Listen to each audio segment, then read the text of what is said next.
국류시, 권필, 국류청청 액남비, 궁중에 버들 청청하고 꾀꼬리 어지러이 나는데, 만선관계 미춘이, 고관들의 수레는 성중에 가득 차고, 미색에 봄빛 무르익는다. 조가공하 승평락, 조정의 대신들 모두 다투어 태평과 안락을 경하하니, 수교위원 출포에, 누구를 보내어 바른 말하여 포위로 쫓겨나게 하리요. 감상 1오세주, 석주권필은 욕심 없는 지성인의 생애를 살았다. 그러나 그는 그가 살았던 삶의 방식인 지성 때문에 비극적인 최후를 마친 사람이다. 여기에 소개되는 국류시는 권필이 천명을 다하지 못하고 비극적인 죽음을 맞게 한 바로 그 시다. 즉, 한 문인이 당한 필화 사건이다. 1구를 보자. 국류청청 액남비, 궁중에 버들 청청하고 꾀꼬리 어지러이 나는데, 작가의 시선이 닿고 있는 공간은 궁궐이다. 그 궁궐에는 버들과 꾀꼬리가 보인다. 버들 빛은 푸르고, 꾀꼬리는 어지러이 날고 있다. 즉, 궁궐의 화려함과 아름다운 소리를 내는 앵무새, 그리고 한참 물이 오른 푸른 버드나무가 봄 기운과 어울린 전경을 묘사하고 있다. 이러한 궁궐은 모든 백성들이 평생에 한 번만이라도 구경하고 싶은 선망의 장소다. 그곳에는 안락과 부귀와 모든 명예가 있을 것이라는 환상을 갖게 하는 곳이다. 즉 이상향이다. 이 구를 보자. 만선관계 미춘이, 고관들의 수레는 성중에 가득 차고, 미색에 봄빛 무르익는다. 여기서는 1구에서 표현된 백성들의 아상향인 궁궐에 그 이상을 실현한 사람들과 그들이 누리는 영화가 묘사되고 있다. 성안을 출입하는 고관대작들의 화려한 수레들이 보인다. 그리고 수레를 덮고 있는 가지각색의 수레 덮개가 화사한 봄빛과 어울린다. 이러한 것들이 궁궐을 더욱 화려하고 멋진 곳으로 느끼게 한다. 1. 이 구절은 결국 백성의 행복과 안위를 책임지고 있는 임금과 그를 도우는 여러 어질고 유능한 신하가 있는 가장 지엄한 곳. 그래서 가장 화려해도 좋은 궁궐의 모습이 화사한 봄 기운, 꾀꼬리, 그리고 버드나무와 어울린 전경으로 묘사되고 있다.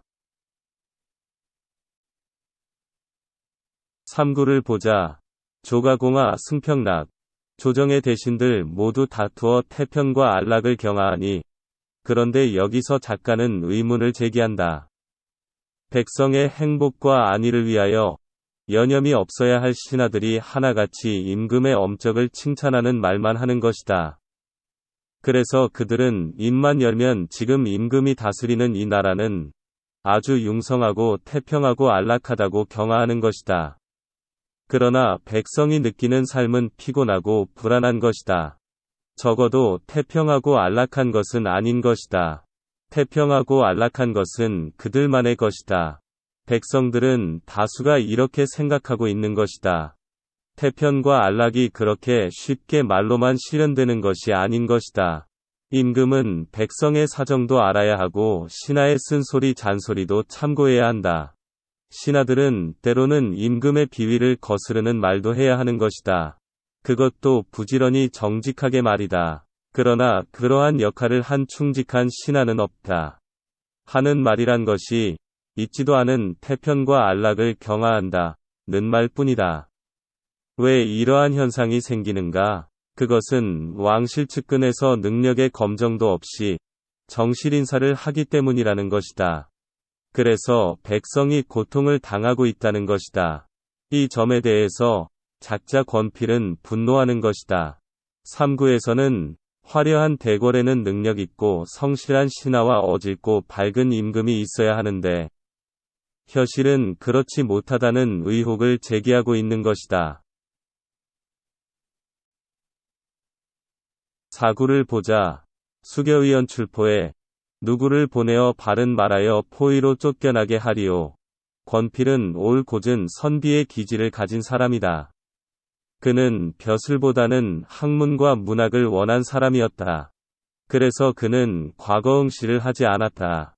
많은 사람이 인정하는 문장력과 시 창작 능력이 있음에도 말이다. 그는 못한 것이 아니라 하지 않았던 것이다.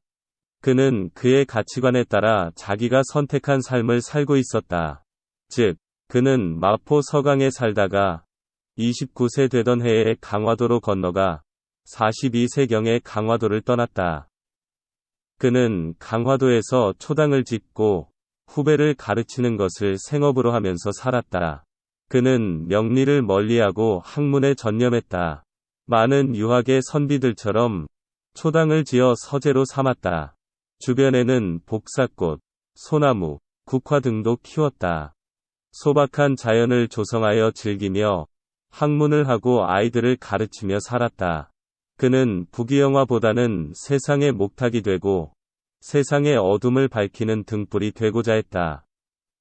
그리고 그는 그러한 삶을 스스로 실천했다.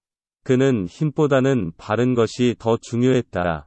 그러나 현실은 광해군의 왕비인 유씨와 그의 동생인 유희분 등 척족들이 무분별한 정실인사를 했다. 그로 인하여 필연적으로 생기는 매관매직 등으로 국법 질서를 어지럽히고 있었다. 이러한 현실이 권필에게 용납되지 않았다. 마음속으로 피가 끓어오르는 일이었다. 그래서 그는 이러한 문제의 해결책을 생각했다. 희망했다. 그러나 자신은 임금과 그 신하들을 충고할 위치에 있지 않다. 그는 관리가 아니었기 때문이다.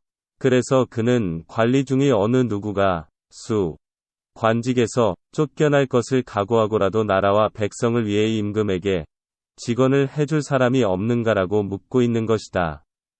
임금에게 직언을 해줄 사람을 찾는 것, 이것이 사구의 의미이다. 사구를 좀 더 자세히 검토하자. 수견위언 출포위는 원래 견수위언 출포위에서 목적어인 수가 의문사이므로 동사인 견이 앞으로 도치된 것이다. 따라서 동사 견의 주어는 생략되어 있다. 여기서 생략된 주어가 무엇인가에 따라 이 시의 의미가 상당히 달라진다고 볼 수 있다. 먼저 주어를 백성들이라고 생각해보자. 이 경우 견수위언 출포위은 백성들은 누구를 보내어 직언을 하게 하여 그를 포위로 쫓아낼까의 의미가 된다. 이렇게 되면 그 뜻은 백성들이 어느 관리에게 자신들의 염원을 담아 직언을 하게 하겠는가 라는 뜻이 된다. 즉, 백성들은 수많은 관리 중에서 자신의 위엄을 무릅쓰고 자신들을 위해 대신 쓴 소리를 해주는 관리가 나서주기를 바라는 의미가 된다. 이 경우는 아직은 충고나 건의에 의해 해결될 수도 있다는 희망을 가진 상태이다. 다음으로 생략된 주어를 하늘 또는 조물주로 보자. 이 경우 견수위언 출포위은 조물주는 누구를 보내어 직언을 하게 하여 그를 포위로 쫓아낼까의 의미가 된다. 이렇게 되면 그 뜻은 조물주는 어느 관리에게 자신들의 뜻을 대신해서 직언을 하게 하겠는가 라는 뜻이 된다. 즉, 조물주는 수많은 관리 중에서 누구를 택해서 선택된 관리 자신도 모르게 조물주를 대신해 바른 소리를 해주는 관리를 보내주기를 바란다는 의미가 된다. 이 경우는 인간의 힘으로는 어떻게 할 수 없어 신에게 해결을 구하는 최악의 경우다. 이제 1, 2, 3, 4구를 종합해보자. 왕실과 백성 사이에는 이러한 갈등이 없는 경우가 가장 이상적이다. 조금 잘못되어 이러한 경우가 생기면 자체 내에서 그 잘못이 지적되고 반성되어 고쳐지는 것이 좋다. 그러나 현실은 그러한 것을 기대할 수 없는 것이다. 그래서 너무나 답답한 현실이다. 모두가 답답했을 것이다. 왕비의 인척이 나서서 국정을 어지럽히는 상황은 올 고전 선비인 권필로서는 받아들이기 어려웠을 것이다. 왜냐하면 그는 진리를 찾는 학자요. 궁극적으로 사랑의 감정에서 출발하여 인간의 감정을 순화하는 문학하는 사람인 까닭이다. 이러한 그의 삶의 태도와 방식은 적어도 본질적인 것을 추구하고 진실을 추구하며 아름다움을 추구하기 때문이다. 그래서 모든 가식적인 것, 폭력적인 것, 부자연스런 것을 받아들일 수가 없다. 그래서 그는 이러한 시를 쓰지 않고는 견딜 수가 없었을 것이다. 잘못을 범한 사람들이 스스로 반성하지 않을 경우, 권피를 포함한 백성들은 위의 첫 번째 방법을 원할 것이고, 그것이 통하지 않을 때, 두 번째 방법을 원할 것이다. 그리고 그것도 통하지 않을 경우, 임금과 그 주변 사람들의 죽음을 원할 것이다. 권필은 국류시를 지어 첫 번째와 두 번째 경우의 해결책을 제시한 것이라 생각한다. 이는 대단히 온건한 것이고 합리적인 것이다. 그럼에도 불구하고 당시의 왕인 광해군은 최악의 방법을 선택한 것이다. 그는 이 시의 작자를 추적하고 친히 고문하여 백성을 선동한 혐의로 귀양을 보내게 된 것이다. 그러나 작자는 왕의 그러한 태도에 우라가 터지는 것이었다. 심정으로 도저히 받아들일 수 없는 일이었다.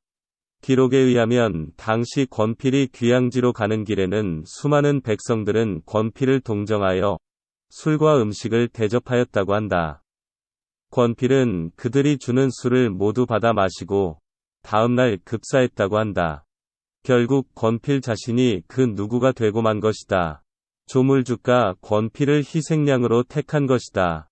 그는 현실 정치에서 모순과 불합리를 제거하지 못했다. 그러나 유구한 역사 속에서 폭력적 정치 집단을 비판하고 견제하는 상징적 힘으로 오늘날까지 그 힘을 보여주고 있다. 그 정치 집단은 죽었지만 권필은 영원히 살아있는 것이다. 깨끗하고 아름답고 강한 이름으로 말이다. 자신이 진리라고 생각하는 것이 무너지고 자신의 가치가 짓밟이고 자신의 최후의 자존심마저 빼앗아버리는 현실 앞에 그는 학자로서, 문인으로서, 교육자로서 그리고 한 인간으로서 도저히 견딜 수 없었을 것이다. 그래서 그날의 그의 죽음은 그가 선택한 죽음이 아닐까. 그가 당시의 지식인으로서 그의 가치관에 의해서 과거 응시를 거부했던 그 결단으로 최후의 죽음까지 선택한 것이 아닐까. 이후 그는 인조반정 후 사헌부 지평으로 추증되었다. 그는 그 시대의 진정한 자유인이며 지성인이었다. 우리는 혼란한 시대에 처한 지식인의 비극을 여기서 또 보게 된다. 지금도 피라 사건은 계속 일어나고 있다. 진정 역사는 되풀이되는가?